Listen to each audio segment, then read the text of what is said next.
আমি আনন্দিত হৈছোঁ, লগতে আৱেগিকো হৈছোঁ যথেষ্ট। দাদাদেউ খুৰীদেউলৈ মনত পৰিছে, তাই যিহেতু মাক দেউতাক দুয়োকে হেৰুৱাইছে, গতিকে আমাৰ নামটি গণগাঁওবাসীৰ কাৰণে তাই গৌৰৱ কঢ়িয়াই আনিছে। তাৰ কাৰণে তাইক অভিনন্দন জ্ঞাপন কৰিছোঁ। লগতে নৱপ্ৰজন্মকো তাই আৰ্হিয়ে আগবাঢ়ি যাব বুলি আশা ৰাখিছোঁ। অনুভৱটো মানে মই বুজাব নোৱাৰা এটা অনুভৱ। তাই ইতিমধ্যে মাক দেউতাক দুয়োকে হেৰুৱাইছে, আৰু যেতিয়া দেউতাক হেৰুৱাৰ পিছত মই তাইক পৰীক্ষা দিবৰ কাৰণে মই ঘৰলৈ লৈ আহিলোঁ, আৰু ইয়াতে মানে তাই 5 মাহ দিন পঢ়ি মেলি পৰীক্ষা দিলে, আৰু দিয়াৰ পিছত আজি যিটো ৰিজাল্ট কৰিলে, ৰিজাল্টটো পাই মানে মোৰ যিমান আনন্দ লাগিছে সিমান দুখো লাগিছে। মানে অন্য কথা একো নাই, অন্ততঃ দেউতাকলৈ আৰু মাকলৈ যথেষ্ট মনত পৰিছে আজি। পঢ়া শুনা মানে তাই এনেকুৱা, এই যেতিয়াই মানে মন যায় তাই তেতিয়াই পঢ়ে, আৰু দিনতো তাই যথেষ্ট সময়খিনি সময় দিছিলে পঢ়াত, আৰু গধূলি মানে প্ৰায় তাই কেতিয়াবা 1টা কেতিয়াবা 2টা বাজেও ঠিক তেনেধৰণে নিজেই পঢ়ি থাকে। মাত্ৰ মই মানে চাইহে থাকোঁ অকল। পঢ়া মেলাখিনি তাই নিজে কৰে বাৰু, সেইটো নিজখিনি তাই নিজে বুজি পাইছিলে আৰু সেইমতে তাই কৰিছিলে কামখিনি। মই উঠি অহা প্ৰজন্মক এটা কথাই কওঁ, মানে কোনোবা নাই বুলি আমি দুখ কৰি মানে বহি থাকিব নালাগে। হয়তো ওচৰৰ মানুহ, পৰিয়ালৰ কোনোবা মানুহ থাকিব, ওচৰৰ গাঁৱৰ আত্মীয় মানুহ থাকিব, শুভাকাংক্ষী থাকিব, সকলোৱে সহায় সহযোগ কৰি মানে আমি আগবঢ়াই যোৱাটো মই সকলো ছাত্ৰ ছাত্ৰীকে বা সকলোকে আগবাঢ়ি যোৱাটো মই বিচাৰোঁ। মই মানে এতিয়া পৰীক্ষাৰ আগতে দেউতাক হেৰুৱাবলগীয়া হৈছিলে। তাৰ আগতে মই 6 বছৰৰ আগত মাক হেৰুৱাইছিলোঁ।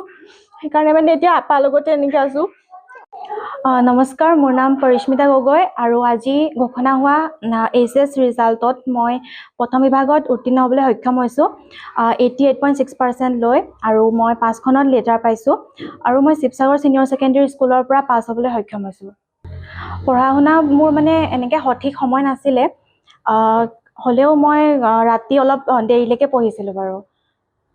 প্ৰথমতে মই সকলোকে ধন্যবাদ যাচিছোঁ।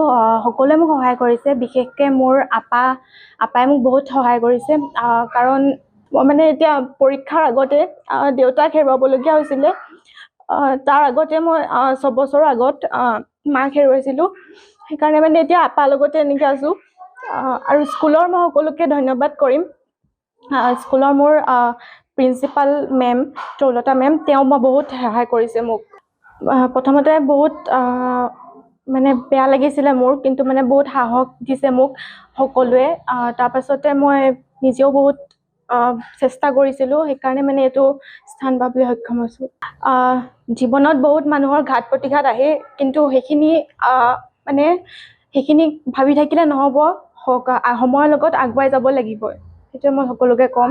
কেতিয়াও দুখ কৰি থাকিলে নহ'ব, সময়ৰ লগত সকলো আগবাঢ়ি যাব লাগিব।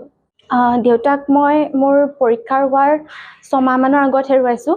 তাৰপাছতে তেতিয়া মানে বহুত ভাগি পৰিছিলোঁ, কিন্তু মোক বহুত সাহস দিলে, আপাহঁতে দিছে, দাই খুৰী আছে, মামা মামী, আৰু মোৰ গাঁৱৰে সকলো খুৰীহঁত বৌহঁত সকলোৱে মোক বহুত সহায় কৰিছে।